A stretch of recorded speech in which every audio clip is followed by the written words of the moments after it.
Lately, I've run across some new buzzing on the internet. It has to do with graphics and design, and there's terms like visual facilitation, visual recording, and doodling, and others like visual note-taking, graphic facilitation, sketchnoting, and viz thinking. And they're all about capturing spoken information using drawings.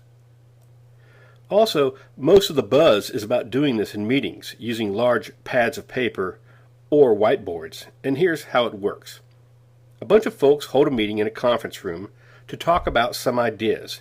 Say they're trying to design a house. And there's this one guy with a marker, let's call him the graphic facilitator, and his job is to filter the relevant data and capture it in drawings and diagrams explaining it all. And in case you're wondering, it's really hard to do this well. In fact, it's hard to do it at all. And here's why. A, you need some serious visualization skills. I'm talking about learning a new language, only replacing the verbs, nouns, and sentences with 3D drawings, arrows, and cartoon figures.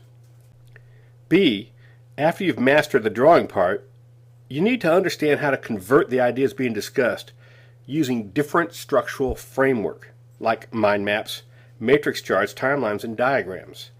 Not to mention these all be integrated with the drawings in a nice and neat and visually pleasing manner. And C, you need to guide the control and direction of the meeting using facilitation techniques. So not only are you drawing, but you're also directing the meeting. You get to tell people what to do and what order to do it in, and sometimes, if you're really good, you might even have an idea or two of your own to add to the meeting. And all this takes place in real time. You need to keep the meeting going.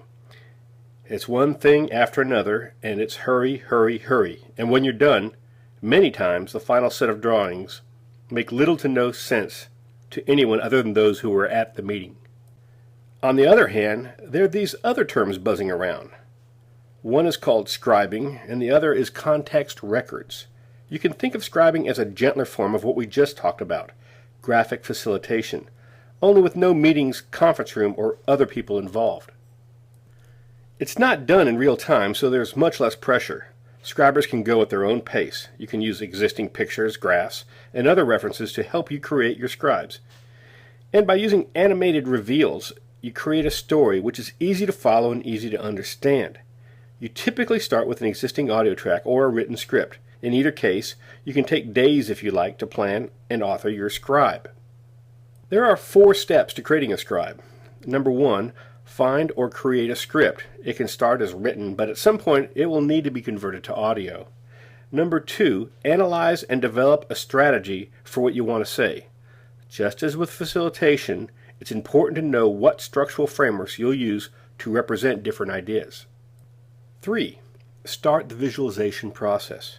Depending on your toolset, this can be as elaborate or as simple as you like.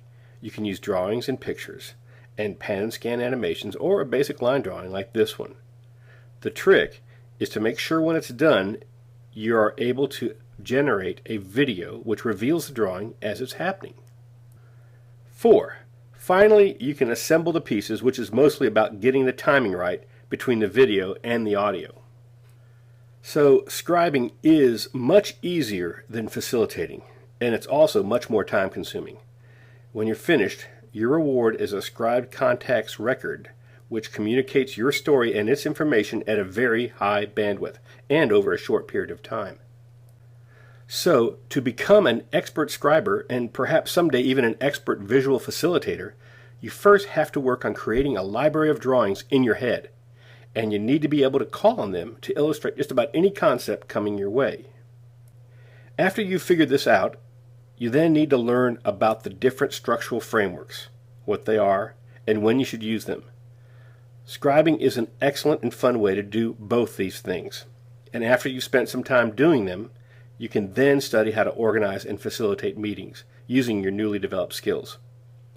We'll cover how to actually do some of this in the next Scribed Context Records session.